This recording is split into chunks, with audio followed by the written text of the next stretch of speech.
Hi, this is Mark with Rock Over America magazine, and today I have the extreme pleasure of talking to a lady who is a newer Americana artist. Without further ado is Natasha James. Her new album is My Country Has the Blues. How are you doing, Natasha?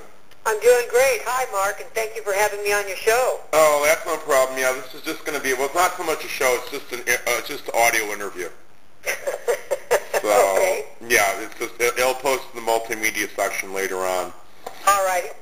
So, when you were growing up as a kid, what were your musical influences? Oh, God. They were really all across the board. Folk, jazz, old blues, and blues rock-oriented rock and roll.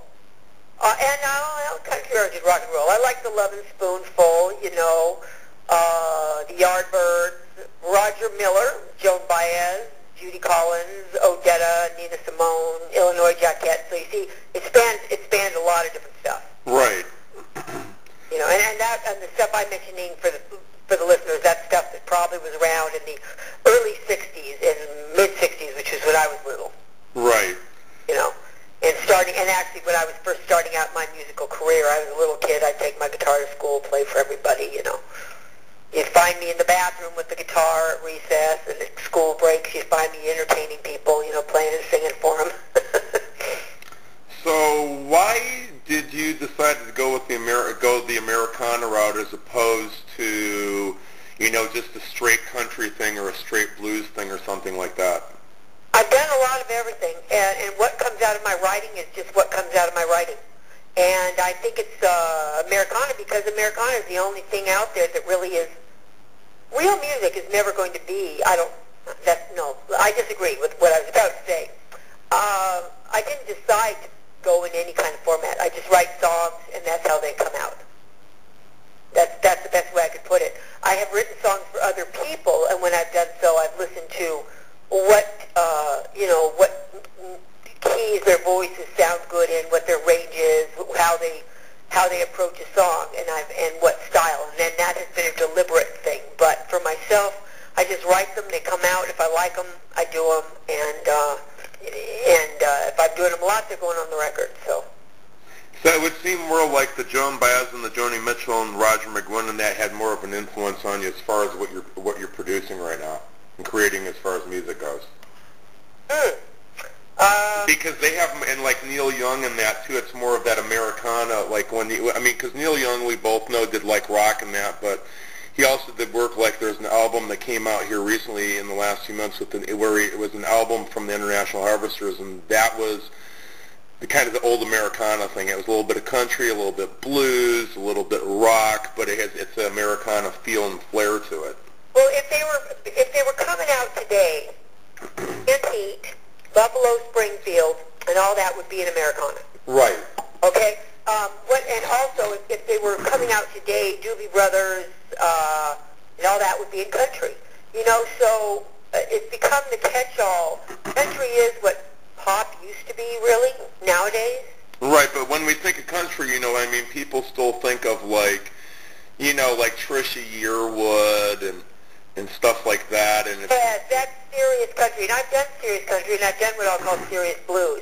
And I live in between the two, or I live in both of them put together, which it's just music all the same, Right. But the new record, actually, Tequila Time, had a lot more fiddle and a lot more of a rock influence to it. My Country Has the Blues is a lot more raw. The bluesier tunes on there, Ragtime Breakdown, it's a ragtime scale. It's picking. It's got a hot tuna type lead on it. Lighten Up Your Load, which is kind of a gospel swing tune. You could have taken that in a lot of different directions. I did not put a fiddle on there. We put a flute with the guitar, and it came out with a cantique kind of vibe. So. You know how I really define Americana? How? In a lot of ways, it's really country crossover. It combines, it takes some country elements to it, but it really combines a lot of different elements of different genres. Oh, of course. Americana's got blues, rock, country, bluegrass, jazz. It's got everything. And when you're writing, like John Hyde's one of my favorite songwriters, and there's all those elements there. But to me, though, those of us and you're going to get into this further dissection, those of us Americana artists that aren't strictly acoustic, and by that I mean Yeah, you're not like Bob Dylan's first album or Joni Mitchell way back in the day. No, no, we're rockier, you know? We're rocky.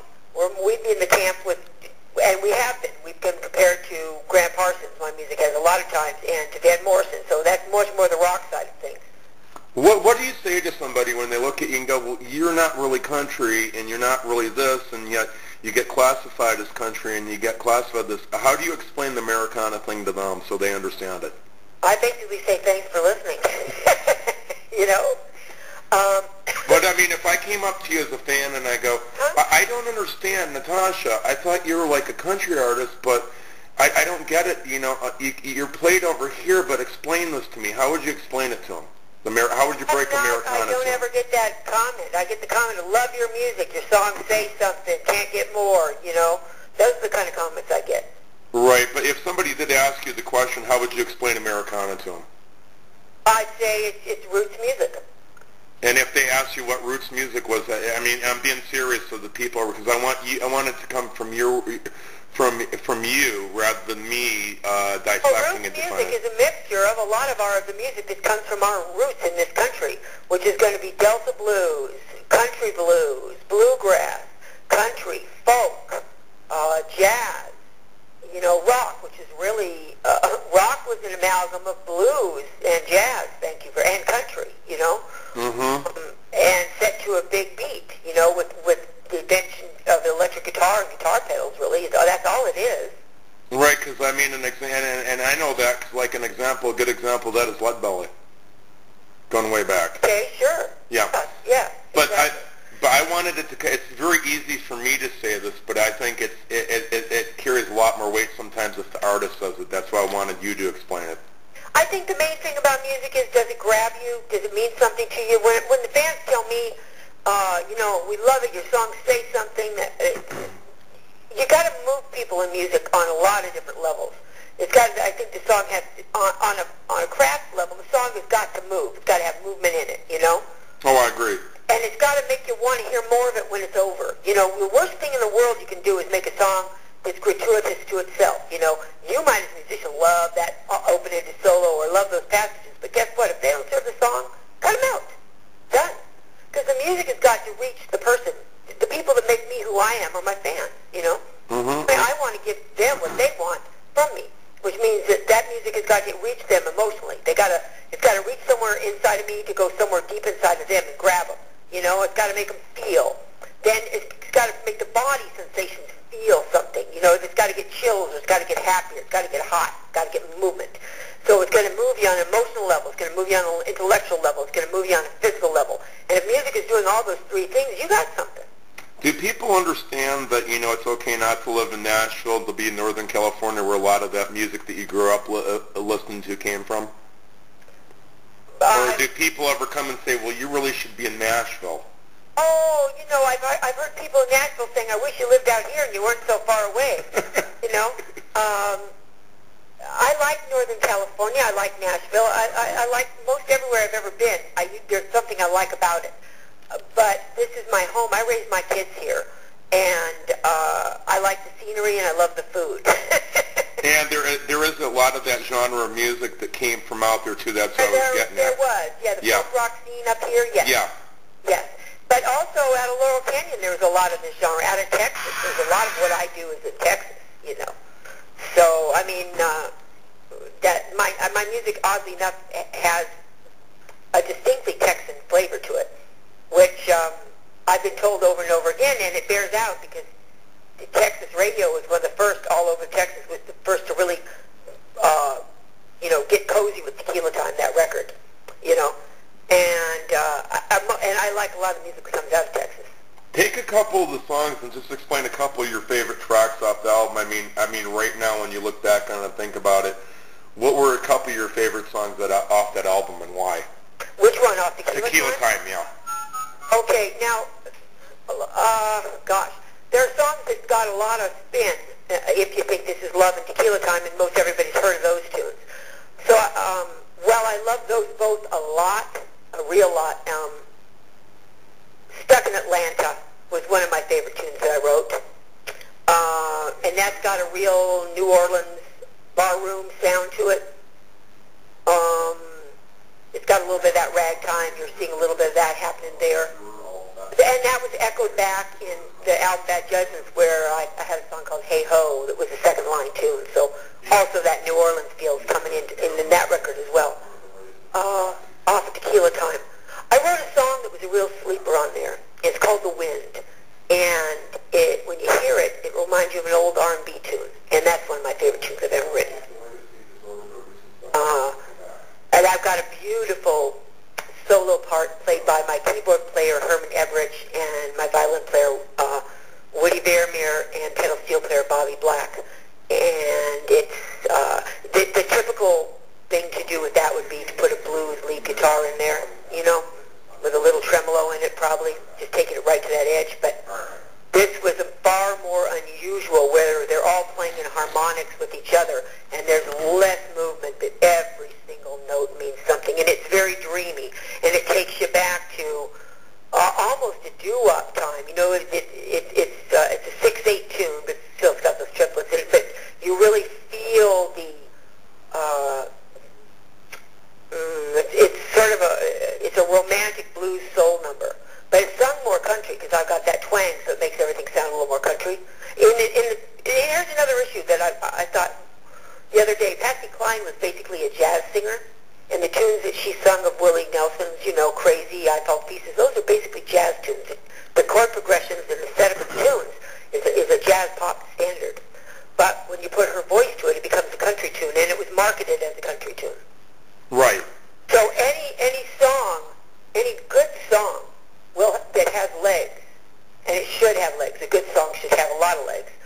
You can take it in many different directions, depending on your arrangement, your instrumentation, your vocalist, your delivery, what you do with it, and tempos too. You know, you change the song 3 or 4 beats a minute, and you're going to have in many tunes, you're going to have a whole different vibe. Some of them you're not, but there are some tunes where it'll change the entire feel of it, and you'll do your instruments different. You'll approach it differently vocally. You'll approach it differently with your breaks, with actually maybe even note by note how it'll sound. It may sound more perky, so you're going to have more majors in there, less melancholic. You know what I mean? Yes, I do. So, you know, there's all those little details, and sometimes, I mean, when I was writing Bad Judgments, that album, the day before I had to go into the plant, the head of that record label that I was on at the time, Music of the Vines, and they were affiliated with Concord, says to me, well, now you know, hon, you don't want any song being over 4 minutes, because we're giving it to Concord, and there's going to airplay. They don't want it over 4 minutes. I sort of looked at him, I thought, well, you know, I got 12 hours till I go in there to cut track, so that's an interesting piece of news to get now. So, you know, I sat there that night, I thought, oh man, okay. So I was really dissecting those tunes, and I never talked about this before, that's funny. And rearranging them, you know, and rewriting the charts, and then I was clocking it, you know. I thought, okay, man, with this way, let's look at it with this beats per minute, and I'm taking this section, and this is going here, and that's being cut out, and then maybe I'll double up this, and does it still have the same message? Do I get the point across? Is it under 4 minutes? And at the end of the day, almost every tune was under 4 minutes. But then when we went in to cut the song Bad Judgments, which is the title track, we did 3 separate takes of it at different BPMs.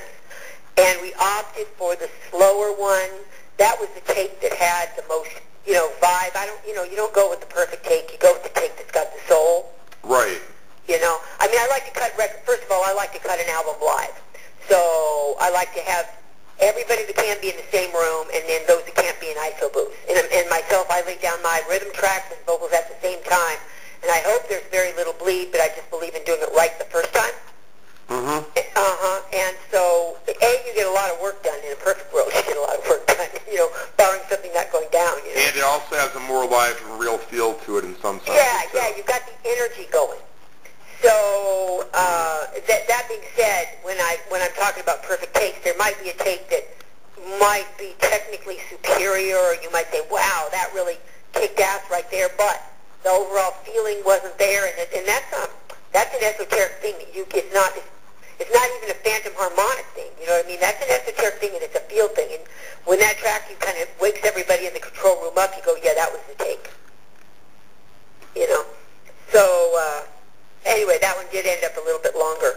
But Tequila Time, that one I was very, very rigid with myself. There's 15 tracks on that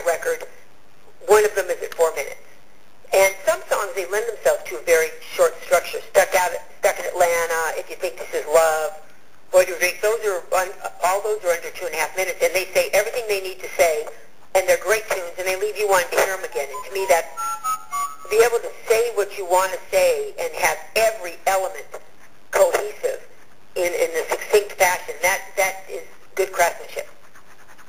No, I understand completely what you're saying. Now let's go into the new album, My Country Has the Blues. Yeah. And how many tracks? Let everybody know how many tracks are on there. On the advanced release digital edition, there are 7 tracks. Right, and on the regular one that's going to be coming out, there's going to be 10 or 11. Okay. Now, having said all of that about the songs all being under 4 minutes. I want to talk about a couple of them. Yeah. And we'll just. Do you want to also mention do you want to mention the song titles that are going to be on the full length coming out too? Maybe. Okay. A couple of them, but I don't want to marry myself to something I might not do. Okay. Well, then let's just hold off on that right now. Let's just go through the advanced. I want to do one first because I think it's interesting. Because I wonder if they're going to use this NASCAR time. Has anybody from NASCAR talked about using the song? No. But we have other interest in the song. We have 2 separate people that are shopping that tune to ESPN. Oh, interesting. Yes, and we have another record label in the UK that wants to release it as a line dance single. Nice. So we really would like some sponsors to shoot a video. Have you heard anything from the NASCAR people about it, though? I haven't heard nothing. Okay. So I would love to hear something. I think that would be a really, really good song. Like they had the "Are You Ready for Some Football" thing. This would be the NASCAR thing. They need a new NASCAR song. This is the perfect NASCAR song. It's really true. I'm a co-writer on it. There's 2 other writers on it. Randy Hawk, whose original idea it was, and Ronnie Rivera, who's my drummer and engineer. And it's a fantastic song. I had a blast doing it. That's me and Tommy Thompson from the Greg Allman Band on vocals doing the duet. It moves. I never get tired of hearing that. When I'm in my car, I'll put that on over and over and over, particularly on a long drive. Nice. Do you ever get a speeding ticket from that? Oh. Come close? Come close? Yeah. You've been, okay, we'll just leave it there. Okay. Yeah. I'm going to go through this. Can we talk about the other 6 tracks really quickly? Of course. Room 203, and I'm not going to go in any particular order. Room 203, kind of give the background on the song. I was writing about the breakup of a relationship and moving on, and it was a more cinematic song. You're put right into the scene. Were you sitting in room 203, or is that just an idea for the song? That's allegory. That's just me imagining being in that room. Okay. Okay, I wasn't sitting in that room. I don't drink beer. Okay. No, I didn't mean that, but I just meant in general. Hey, I'm in room 203. This would be a great title for a song. But I got to tell you, and this is funny. When the band was down playing the Ensenada Jazz Festival, they put us up in this hotel on the beach on the Pacific Ocean, and one of our band rooms was room 203. Oh, there you go. So we actually took a picture of some of us in front of it. I don't know who's got that picture, but I kept thinking, gosh, I got to put that on the website, Well, you should put that in the album in the liner notes, too. You're right, Mark. I should, yeah. I love that song, and to me that's like a Jimmy Buffett country tune. Right. That's how I hear it anyway. But, it's got a subject matter that could be unhappy, but it's not because the song's a happy vibe. Right. To me it's the perfect marriage of that Bakersfield sound with Texas, with the Texas sound. I've got the Barry guitar in there that's really key to the old Bakersfield, California country sound, and then the Tex-Mex acoustic guitar licks, which I've always just been at a deep weakness for those particular types of licks, that are borrowed from Mexican music, and I just think they're fabulous. They work in country so well. Right, and then we've already talked about Ragtime Breakdown. Is there anything else that you want to say about that? That's one of my favorite tunes. I had a blast doing that. I wrote that tune when I was 18. I just finally got around to recording it.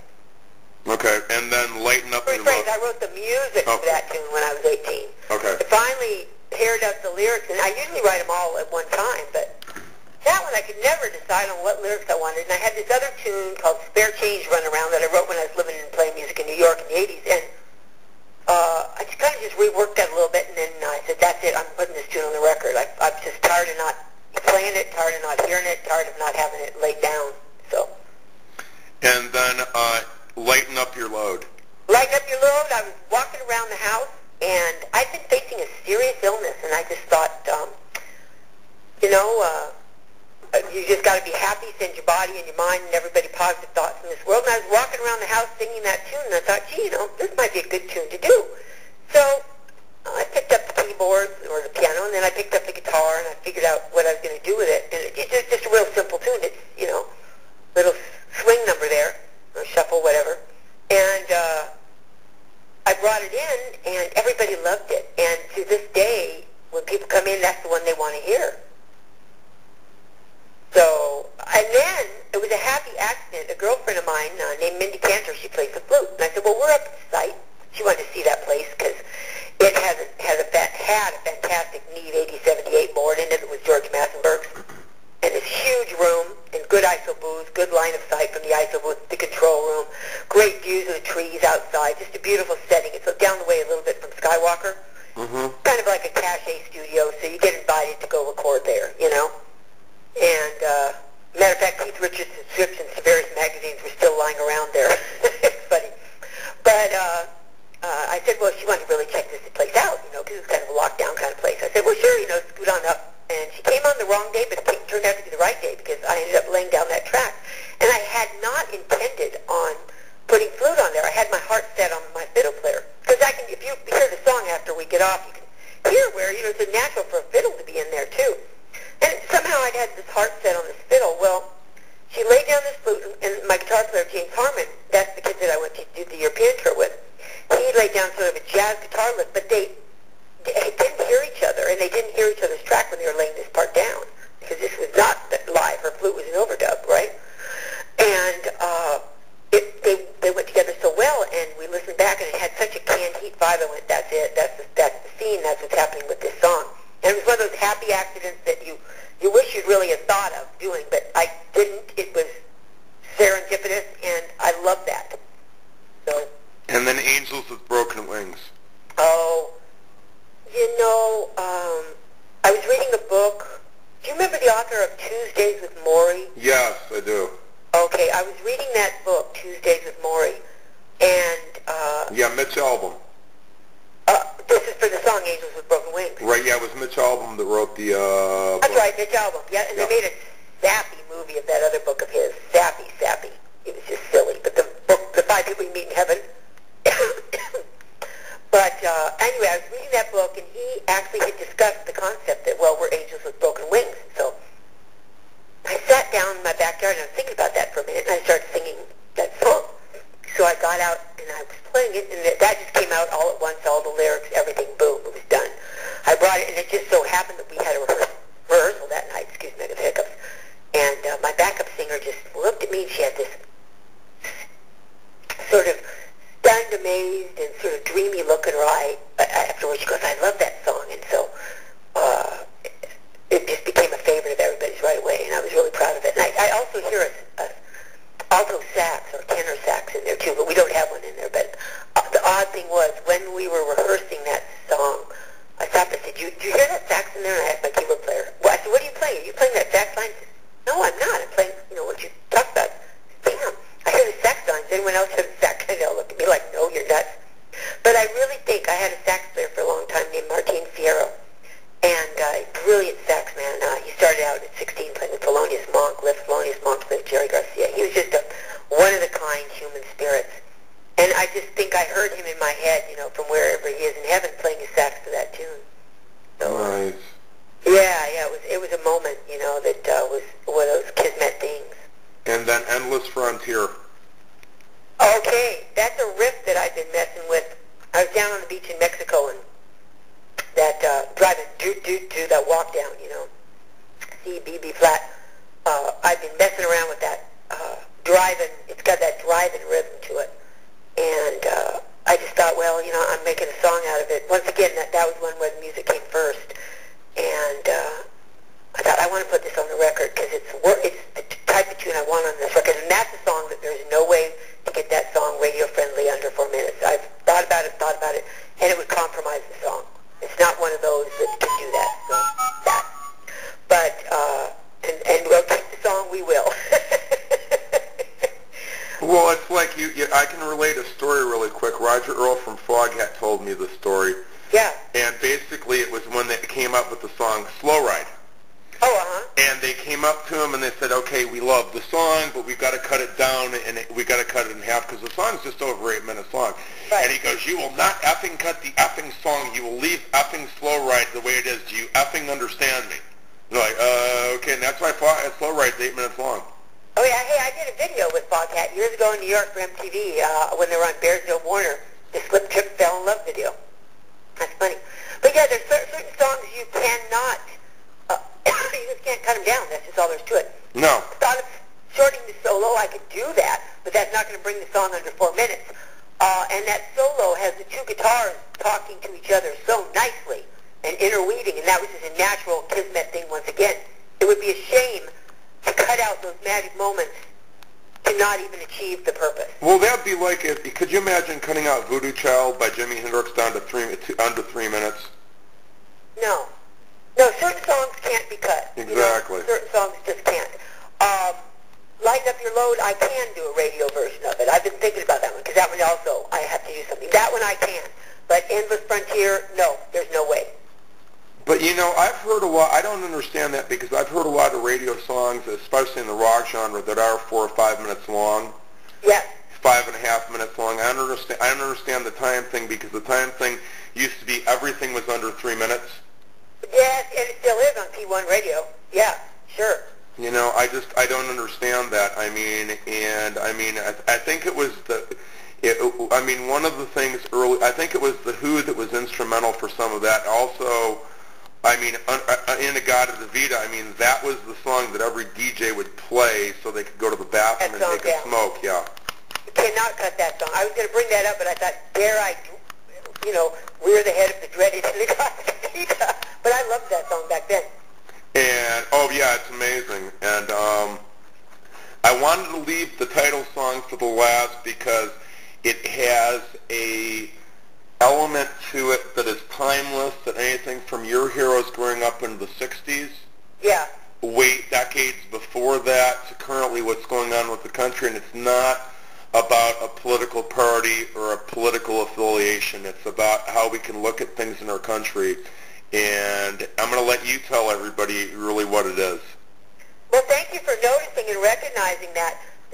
It is. It's basically about we have to work together. We have to realize that, and not just our country, although I'm writing about our country. Right. And thank you for recognizing it's nonpartisan. That was the last thing I wanted to do was be partisan about it, because what we are is we're all one people. Mm-hmm. Thank you. One nation under God, whatever.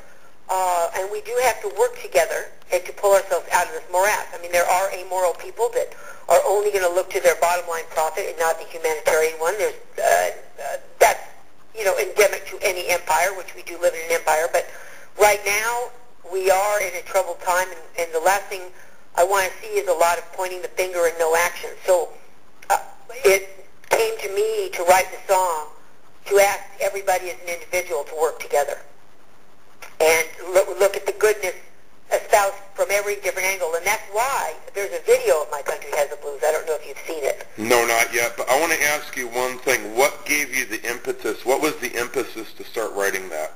Was there an event that stuck out with what was going on with something? Was there a certain event? Well, no, there's just so many events. If you get me on my soapbox about the big pharmaceutical companies, I'd go on forever. No, my personal manager, Steve Fink, and I were hanging out talking one day, and, as people do, we were talking about our concerns about the world, humanity, just the state of everything, and I guess I was, my voice pitch was getting a little higher and probably talking faster with enthusiasm and adamancy, and he said, really, you need to write a song about all these things you're talking about. And I said, well, all right, I will then. So the next gig we had, I said, here's your song. It's called My Country Has the Blues. So that's what did it, was a dear friend of mine who's known me many, many years, who pointed out to me that all the things I was talking about, I normally write about what's on my mind, and in this case I didn't. He said, no, you really do need to write about this. And how well has that song been received by people from all different political affiliations and backgrounds and socioeconomic and the whole 9 yards? It's been well received by everybody, every political affiliation, all the people that hear it, people that don't like rock music like it, people that don't like country like it, people that only like blues like that tune. it's got a very different, there's something very catchy about it that was kind of unintentional, but it's really in both the guitars work, I guess. Or that's just my conjecture that it is. But, for me, it's the meaning of the song. For you, it's the meaning of the, okay, thank you. Yeah. Well, there's that. When we get off the phone, type in "My Country Has the Blues" video. Okay. So it'll bring up the video. And once again, the video is nonpartisan as well. And it has quotes from a lot of different presidents, former presidents, political figures, notable figures, photos taken by different photographers all over this country, and spanning about an 80-year period in time as well. Yeah, see, I want to make one comment, too, and I think the problem that got off track with music from the 60s was it wasn't the artists, it was the way that critics and reporters and journalists and historians and different people and politicians and a whole bunch of different people spun it. Oh, sure. Because, you could have a song that's an anti-war protest song, such as something that Country Joe McDonald did. Oh, absolutely. But, that can be universal because you can apply that to what's going on today or at any point in history and any country in the world. And yet, because of what was going on at the time, it was spun a certain way. Well, he's of a certain political bent, and, maybe the person loves the country or doesn't like the country. And when you get down to the core lyrics of something, it's not political so much as just what's going on with the country. Exactly. Well, and that becomes very clear with "My Country Has the Blues." And it's not, there's no, even though I was writing about what's going on right now, it's actually a timeless tune. Pick your depression. And I think it's great that I think you did great that you did that because you're going to have a song that will live on way, way past you. Yes, and I hope so, and it will live on for people to sing. Woody Guthrie had "This Land Is Your Land." I mean, It doesn't get any better. No. And oh my gosh, I was compared to him. I was floored. A guy writing for Music News Nashville, who is a music critic for Music Connection normally, had done an interview with me that was a cover article sometime back. And I've gotten, compared to Graham Parsons a lot, but he had compared me to Woody Guthrie, and Graham Parsons and Lucinda Williams. I thought, Woody Guthrie, that's heavy. That's very cool. Well, I want to do this. I'm going to wrap this up. First of all, I want to thank Doug Deutsch for setting this up. I want to say thank you to you, second of all, for taking the time for this. Oh, absolutely. I love your magazine. I was looking at it, and I still have yet to hear the Ian Anderson interview. I actually gave props out about that interview to my peeps in my... Oh, thank you for that. Oh, you bet. I love what you're doing. And if you need links to my stuff, you can contact me, and I'll put you in touch with Tricia Lombardi. We'll talk in a second when we're done with this, because this is going to run just the way we're talking, so we'll talk in a second when we're done. But first of all, tell everybody where they can find you online. Oh, you can find me at NatashaJames.com. Okay, and then all the Facebook and all the different RSS feeds are hooked up in there, correct? Everywhere. Yeah, okay. It's all front page will tell you everything and take you everywhere you need to go, and you can write to me from there. I do answer back, but I want to let people understand some days I might have 93 messages. I can't get through them all, so if I don't get to people, it isn't that I don't care or that you're not important. It's that I've gotten so many things to do, and there's X amount of time, and there's just one, there's one of me. And you'll eventually get to it. I will. Yeah. And then anything that you would like to say to anybody, and I've had everything from I love you to my family and friends to, I want to say this to up-and-coming bands and give them some advice to just a general thank you. So anything you'd like to say, Natasha, and take us out of here. Well, listen, Mark, first of all, thank you so much for having me on your show. Once again, this is Natasha James, and the My Country Has the Blues album. The song is being donated to another CD compilation project where I've been asked to join a tour of different artists called the Music for Veterans Tour, and we're going to be touring the U.S. raising money for homeless veterans. So anybody that would like to see us in any particular state, please write into me. And go into NatashaJames.com, drop me a line, I'll send it over to my manager, and we'll try to see if we can get booked as near as possible with the tour. And we're opting to raise as much awareness and as much money as we can for the cause. We're aligned with the Wounded Warriors Project, So that's going on behind My Country Has a Blues. Is there anything else you'd like to say to anybody in particular? You know, this is advice that I've said to other artists, and I've been asked to, and I like these lines. I said them once, and I'll say them again. Live with intent, write what you know, mean what you say, and don't look back.